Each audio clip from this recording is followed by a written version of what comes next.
ہمارے نانا نانی کی وفات سے پہلے امی کی شادی ہو چکی تھی، مگر ماموں ابھی کنوارے تھے اور کالج میں پڑھ رہے تھے۔ ماموں کا آگے پیچھے ہمارے سوا کوئی نہیں تھا، تو ابو نے کہا کہ ہم سبحان کو اپنے ساتھ رکھ لیتے ہیں، یہ اکیلا گھر میں کیسے رہے گا۔ تبھی امی اپنے چھوٹے بھائی کو ہمارے گھر لے آئیں۔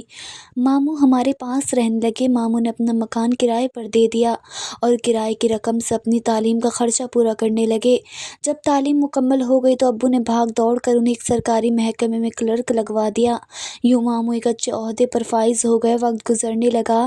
ملازمت ملنے کے 3 سال بعد ماموں کے پاس اتنی رقم جمع ہو گئی تھی کہ وہ شادی کا خرچہ اٹھا سکتے تھے۔ امی نے رشتہ داروں میں سے ایک لڑکی بھائی کے لیے پسند کر لی، جو خوبصورت تو تھی مگر امیر ماں باپ کی بیٹی نہیں تھی۔ اس کے والد ایک دکان پر ملازم تھے اور یہ ان کی اکلوتی بیٹی تھی، جس کا کوئی نہ بھائی تھا نہ بہن۔ مختصر سی فیملی، سفید پوش لوگ مگر شریف لوگ تھے۔ والدہ نے دیر نہیں کی اور بھائی کا رشتہ کر دیا۔ یوں علینا ہماری ممانی بن کر آ گئیں۔ کچھ دن بعد ماموں اور علینا ممانی ہمارے ساتھ رہیں۔ جب ان کے یہاں ایک بیٹا پیدا ہو گیا تو والدہ نے بھائی کو تجویز دی کہ تم اپنے والد کا مکان جو کرائے پر دے رکھا ہے اسے خالی کروا لو اور اس میں اپنی فیملی کے ساتھ شفٹ ہو جاؤ۔ اس طرح تم بھی سکون سے رہو گے اور ہمیں بھی جگہ کی تنگی نہیں ہوگی۔ ممانی تو پہلے ہی سوچ رہی تھیں، کیونکہ ہم بہن بھائیوں کے شور شرابے سے وہ تنگ آ چکی تھیں۔ ماموں ممانی اپنے گھر میں شفٹ ہو گئے۔ وہ اب ہفتے میں ایک دن ہمارے گھر یہاں رہنے آتے اور پھر اپنے گھر کو لوٹ جاتے۔ ان سے ہم لوگوں کو پیار کا رشتہ قائم تھا۔ خاص طور پر امی جان کو اپنے بھائی سے بہت محبت تھی۔ والد صاحب بھی ماموں کو چاہتے تھے، کیونکہ وہ نیک تھے۔ دکھ سکھ میں ابو بلاتے تو اپنا کام چھوڑ کر دوڑے چلے آتے۔ ممانی کے یہاں جب دوسرے بچے کی پیدائش ہوئی تو ان کا پہلا بچہ تقریباً 3 سال کا تھا۔ وہ 2-4 دن بخار میں رہا، پھر فوت ہو گیا، جس کی وجہ سے علینا ممانی بےحد رنجیدہ اور ڈسٹرب ہوئیں۔ امی جان چند دن کے لیے انہیں اپنے گھر لے آئیں تاکہ ان کا غم ہلکا ہو سکے۔ ممانی کے تیسرا بچہ لڑکی ہوئی، لیکن دکھ ان کی تقدیر میں لکھا جا چکا تھا۔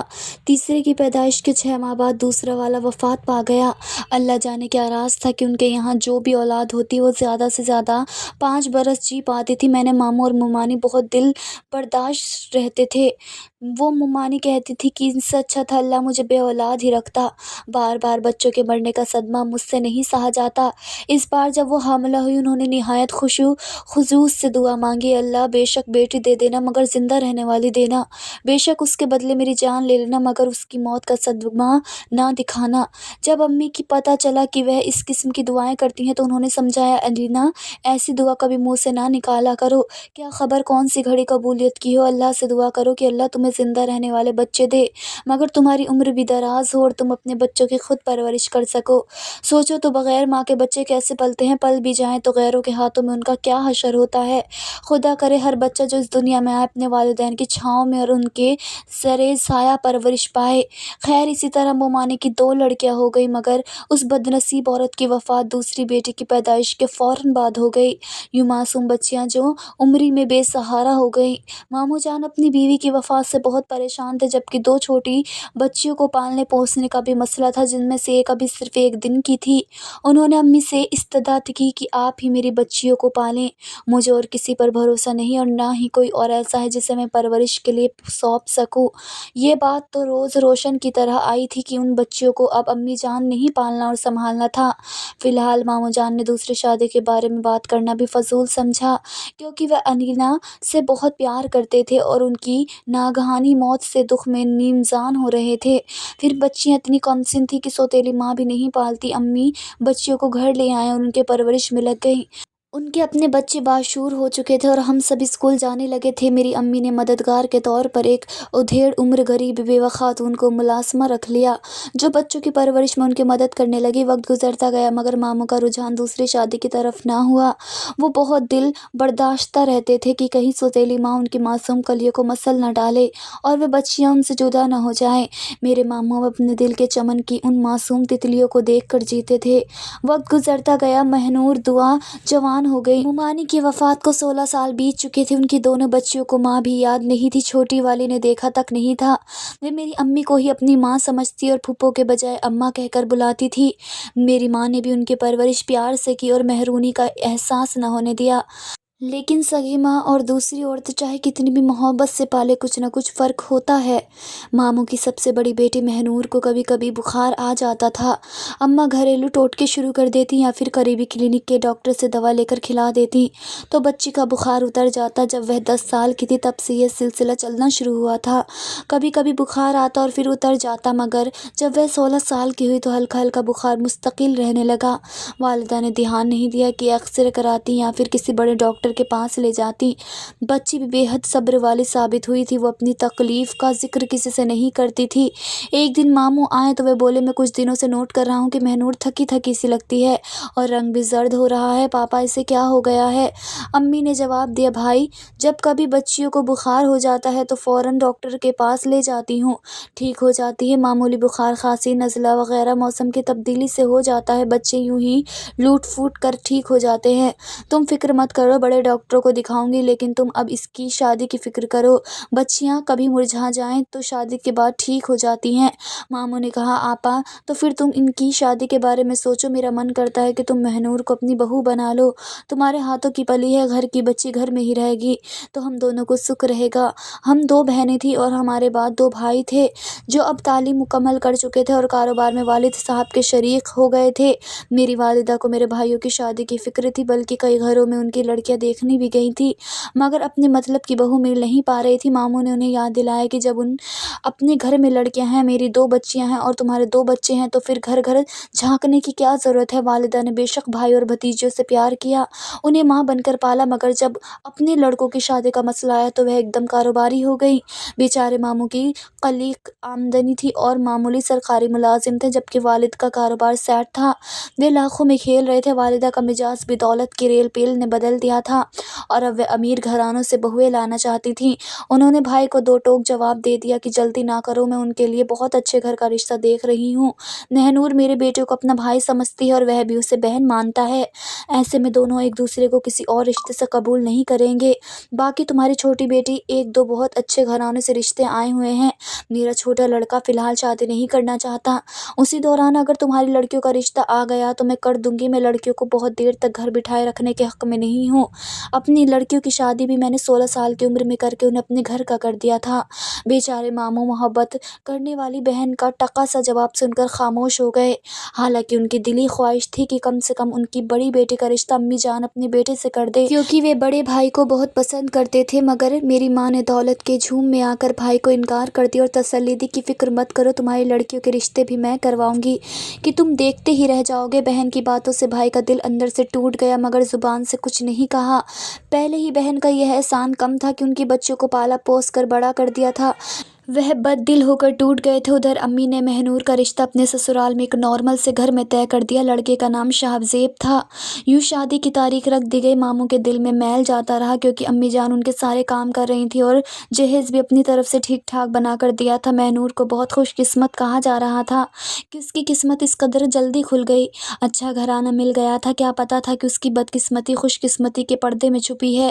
ہم سب پر مسکرا رہی ہے۔ ایک ساتھ دونوں بہنوں کو مایوں بٹھا دیا گیا، کیونکہ چھوٹی کا رشتہ پہلے سے آیا ہوا تھا، وہ بے حد خوبصورت تھی تو رشتہ بھی امیر گھرانے سے آیا تھا، دونوں دلہنیں بن کر بہت پیاری لگ رہی تھیں۔ مگر رخصتی سے 2 دن پہلے اس رات کو کسی پہر میں مہنور کو خون کی الٹی آ گئی، امی گھبرا گئیں، ایسا موقع تھا کہ نہ کر سکتی تھیں، انہیں لگا کہ ان سے کوئی ایسی ویسی چیز کھا لی ہوگی، کہا کہ اگر شادی نہیں کرنی تھی تو مجھے بتا دیتی۔ بولی، نہیں اماں ایسی کوئی بات نہیں ہے، میں نے کچھ ایسا ویسا نہیں کھایا، میں بھلا کیوں خودکشی کروں گی، میری طبیعت کافی دنوں سے خراب تھی، ہلکا ہلکا بخار رہتا تھا اور کھانسی کی دوا تو آپ نے خود لا کر دی تھی، موسمی بخار کھانسی ہے، ٹھیک ہو جائے گی، بس وہی دوا خانی تھی۔ بہرحال والدہ نے حکیم صاحب کو بلا کر مہنور کو دکھا دیا، ڈاکٹر کے پاس نہیں لے کر گئیں کہ شادی والا گھر ہے، کہیں افراتفری نہ مچ جائے۔ حکیم صاحب نے کہا کہ بچی کو کافی عرصے سے ٹی وی ہے۔ بیچارے ماموں سر پکڑ کر بیٹھ گئے، ان سے امی نے کبھی بخار یا کھانسی تک کی بات نہیں کی تھی۔ جس خوف سے ماموں کو سرطان کی طرح جکڑا ہوا تھا وہ ایک دم ان پر حاوی ہو گیا۔ انہوں نے کہا کہ میں نے اپنی بیٹی کی شادی ابھی نہیں کرنی۔ امی نے انہیں سمجھایا کہ اس وقت شادی ملتوی کرنا مناسب نہیں ہے، ورنہ تمہاری لڑکی کی شادی پر بھی اتنا برا اثر پڑے گا، شادی ہو جانے دو، باراتیں آنے والی ہیں، اب اپنے الفاظ واپس لو، ہم علاج کروا لیں گے، یہ تندرست ہو جائے گی۔ یوں مہنور دعا کو بیاہ کر اپنے سسرال چلی گئی۔ میری امی ساتھ گئی تھیں۔ وہاں ان کا استقبال محبت سے کیا گیا، مگر امی نے محسوس کیا کہ دولہا کچھ خاموش اور سنجیدہ ہے۔ یہ سمجھی کہ فطری شرم و حیا ہوگی۔ خیر، دعا کو کمرے میں لے جا کر بٹھا دیا گیا۔ سب لوگ چلے گئے تو دولہے نے کمرے میں آتے ہی دلہن سے کہا کہ تم میرے والدین کی پسند پر لائی گئی ہو، جبکہ میں ایک اداکارہ کو پسند کرتا ہوں اور میں دوسری شادی اس سے ہی کروں گا۔ تمہیں رہنا ہے تو میرے ماں باپ کے ساتھ رہو، ورنہ طلاق لینا چاہو تو میں دے دوں گا۔ یہ الفاظ سن کر اس پر قیامت ٹوٹ پڑی۔ اس نے رونا شروع کر دیا، روتے روتے نڈھال ہو گئی۔ اس بیچارے کو آتے ہی ایسا کیوں کہہ دیا گیا؟ کچھ تو سانس لینی ہوتی۔ تبھی اس نے کچھ سوچ کر اس کا گھونگھٹ اٹھایا تو اس کی صورت دیکھتا ہی رہ گیا۔ کہنے لگا، تم اس قدر رو کیوں رہی ہو؟ اولی اپنی بے قدری پر نہیں، اپنے باپ کی بے بسی پر رو رہی تھی۔ علی نے اس کی آنکھوں سے آنسو پوچھنے، اور یہی وہ لمحہ تھا جب اسے صحیح معنوں میں انسانیت کا مفہوم سمجھ میں آ گیا اور حسن کی پہچان ہوئی۔ وہ اس لڑکی کو گزرتے دنوں کے ساتھ بھولتا گیا، مگر اس اداکارہ نے علی کے وعدے کو نہیں بھلایا۔ وہ رو کر نڈھال ہو رہی تھی۔ جب اس کے گھر والوں نے اپنی بیٹی کا یہ حال دیکھا تو سوچ میں پڑ گئے۔ غصے اور نفرت کی وجہ سے اس کا بس نہیں چلتا تھا کہ اس شخص کا گلا دبا دے جس نے وعدہ خلافی کر کے ان کی بیٹی کو اتنا دکھ پہنچایا تھا۔ وہ لوگ ماموں کے محلے دار ہی تھے۔ ان سے دعا کی ہنستی مسکراتی زندگی برداشت نہیں ہو رہی تھی۔ وہ لڑکی حسنہ محبوب کی بے وفائی سے آدم منہ ہو چکی تھی۔ حسد اور جلن کے جذبات بڑھتے جا رہے تھے، اور اپنے گھر کی چھت سے روز شام کو دولہا اور دلہن کو گاڑی میں بیٹھ کر سیر کو جاتے دیکھتی تو دہاڑے مار مار کر رونے لگتی۔ اس کے والدین کے دل میں اتنا غصہ بھر گیا کہ انہوں نے علی سے بدلہ لینے کی ٹھان لی، اور ایک دن لڑکی کا باپ اس کے پاس آیا اور کہا کہ بیٹا، شادی تو نصیب کی بات ہوتی ہے، ہمیں کوئی رنج نہیں ہے کہ تم نے ہماری بیٹی سے شادی نہیں کی، بلکہ خوشی ہے کہ اپنے والدین کی فرما برداری کی۔ ماں باپ کو راضی کرنے سے ہی اولاد کو خوشیاں ملتی ہیں۔ ہم بالکل بھی خفا نہیں ہیں، مگر آپ سے درخواست ہے کہ ہماری طرف سے شادی کی دعوت قبول کر لیں۔ تو خوشی ہوگی کہ ہمیں کس قابل سمجھا، دلہن کے ہمراہ کل شام کا کھانا ہمارے یہاں کھا لیں۔ اگر دعوت قبول نہ کی تو ہمارا دل ٹوٹ جائے گا۔ علی پہلے ہی ان لوگوں سے شرمندہ تھا۔ اس نے کہا کہ جی انکل، آپ فکر نہ کریں، میں اور میری دلہن کل شام 7 بجے حاضر ہو جائیں گے۔ گز اس چالاک شخص نے شک بھی نہیں ہونے دیا کہ یہ کس ارادے سے دعوت کرنا چاہتا ہے۔ علی تو پہلے بھی کئی بار ان لوگوں کے گھر میں جا چکا تھا، روز ہی جاتا تھا اور ان سے گلے ملا۔ ان سے کوئی خطرے کی بات نہیں تھی۔ اگلی روز مقررہ وقت پر وہ حسنہ کے گھر دعوت پر دعا کے ساتھ چلا گیا، البتہ والدین کو نہ بتایا کہ کہاں جا رہے ہیں۔ اس دعوت سے 2 دن پہلے دعا شوہر کے ساتھ ماموں کے گھر آئی تھی۔ ان کا دل خوشی سے بھر گیا۔ ان کا بس نہیں چلتا تھا کہ جنت کی نعمتیں بھی داماد اور بیٹی کے آگے رکھ دیتے تھے۔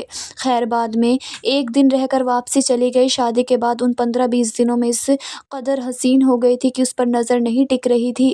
ادھر مہنور کی شادی کے بعد طبیعت مزید بگڑ گئی تھی۔ سسرال والے بیماری کے بارے میں جان گئے، وہ اسے ہمارے گھر چھوڑ گئے۔ ماموں کا دل اپنی بیٹی کی طرف سے ٹھنڈا ہوا تو دوسری طرف سے خوش ہو گیا تھا۔ امی نے علاج کروانا شروع کر دیا اور علاج میں کوئی کسر نہ چھوڑنے کا تہیہ کیا۔ ادھر دعا کو اپنی محبوبہ کے گھر دعوت پر لے گیا۔ معصوم دعا کو کیا خبر تھی کہ کیا ہونے والا ہے۔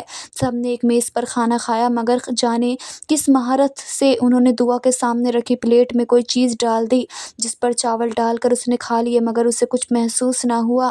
حسنہ کی چھوٹی بہن نے بڑی ڈش میں سے تو چاول اس کی پلیٹ میں ڈالے تھے جیسے مہمانوں کی خاطر تواضع کی جاتی ہے اور اصرار کر کے کھانا کھلایا جاتا ہے۔ دونوں میاں بیوی نے ان کی محبت کا شکریہ ادا کیا اور دعوت کھا کر یہ لوگ گھر لوٹ آئے۔ جس دن سے یہ کھانا کھایا تھا دعا کی طبیعت خراب رہنے لگی۔ ہفتہ گزرا تو اس کی حالت ابتر ہو گئی تھی۔ اس نے امی کو فون کیا اور وہاں گئی تو اس پر ایک نظر ڈالتے ہی چکرا گئی۔ جسم پر دھبے نامدار ہو گئے تھے اور رنگت پیلی ہو رہی تھی، ہونٹوں کا رنگ بھی نیلا ہوا تھا۔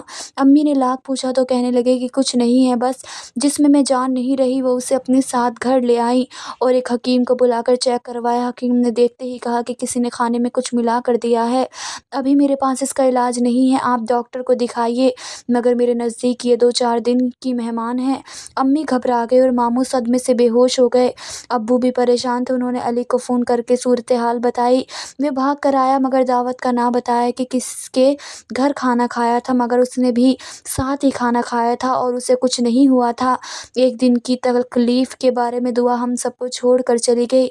سب بھی غمزدہ اور آنکھیں لبریز تھیں۔ خاص طور پر ہماری ماں آج یہ سوچ رہی تھی کہ کاش میں دعا کا رشتہ لے لیتی تو آج یہ موت کے منہ میں نہیں جاتی۔ پھوپھو تھی مگر ماں بن کر پالا تھا۔ جیسے 2 بہنیں ساتھ دلہنیں بنی تھیں ویسے ہی وہ اللہ کے پاس بھی چلی گئی۔ پہلے مہنور کو خون کی 2 بار الٹی ہوئی تھی اور اس نے اس جہاں کو خدا حافظ کہہ دیا۔ اگلے دن ابھی اس کا جنازہ اٹھنے نہیں پایا تھا کہ چھوٹی بہن بھی ہمیں چھوڑ کر چلی گئی۔ مہنور کو امی نے اپنی بہو بنایا کیونکہ ان کو غیروں سے بڑا سبق ملا تھا۔ سبھی اس کو دیکھ کر رفتہ رفتہ بھول گئے مگر ماموں نہ بھلا سکے، وہ خود سے بیگانے رہنے لگے۔ انہیں دیکھ کر میں سوچا کرتی تھی کہ اللہ جانے لوگ اتنے شفاق کیوں ہوتے ہیں کہ ماموں بیچاروں کو ایسی سزا ملی۔ وہ اپنا زیادہ تر وقت بیٹیوں کی قبروں پر گزار دیا کرتے، آخرکار وہ بھی انہی کے پاس پہنچ گئے۔ اللہ ان کی روح کو سکون عطا کرے، آمین۔